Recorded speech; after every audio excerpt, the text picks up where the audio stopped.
Kollam Anchal Eroor മണലിപ്പച്ചയിൽ വീട്ടുമുറ്റത്തുണ്ടായിരുന്ന bullet തീയിട്ടു. സമീപത്തുണ്ടായിരുന്ന കാറിന്റെ glass അടിച്ചു പൊട്ടിച്ചു. മണലിപ്പച്ച ഐഷ മൻസിലിൽ ബഷീറിന്റെ വീട്ടുമുറ്റത്ത് നിർത്തിയിട്ടിരുന്ന വാഹനങ്ങളാണ് നശിപ്പിച്ചത്. കഴിഞ്ഞ ദിവസം രാത്രി 10:30 സംഭവം.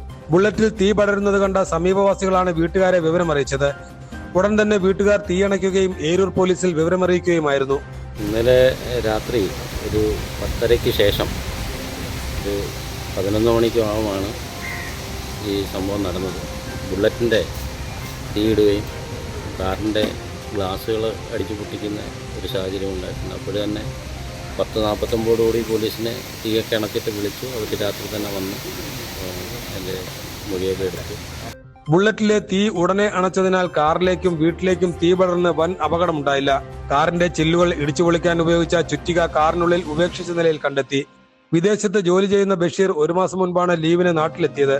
തങ്ങൾക്ക് ഇതുവരെ ആരും ശത്രുക്കൾ ഉള്ളതായി അറിയില്ലെന്നും ഈ സംഭവം കണ്ടതിനു ശേഷം യാതൊരു സമാധാനവുമില്ലെന്നും ബഷീറിന്റെ ഉമ്മ ഐഷത്ത് ബീവി പറഞ്ഞു. ഇപ്പുറത്തെ വീട്ടിലെ കൊച്ചാ വിളിച്ചത്. ജനലി വന്ന് തട്ടിയിട്ട് പറഞ്ഞു താൻ്റെ ബുള്ളറ്റ് കത്തി എരിയുന്നെന്ന്. അങ്ങനെ എല്ലാവരും കൂടെ മോനും എല്ലാം കൂടെ ചാടി ഇറങ്ങി വന്ന് വെള്ളം കോരി ഒഴിച്ച് അത് തീ കെടുത്തിട്ട് പിന്നെ ഞങ്ങൾ ഇതുവരെ ഉറങ്ങിയിട്ടുമില്ല, ലക്ഷം കഴിച്ചിട്ടുമില്ല. ഇതുവരെ ഇങ്ങനെ ഇരിക്കുക. ആരാ ചെയ്ത്, എവരാ ചെയ്ത്, നമുക്ക് വൈരാഗ്യങ്ങൾ ആരുണ്ട്, ഒന്നും അറിയത്തില്ല.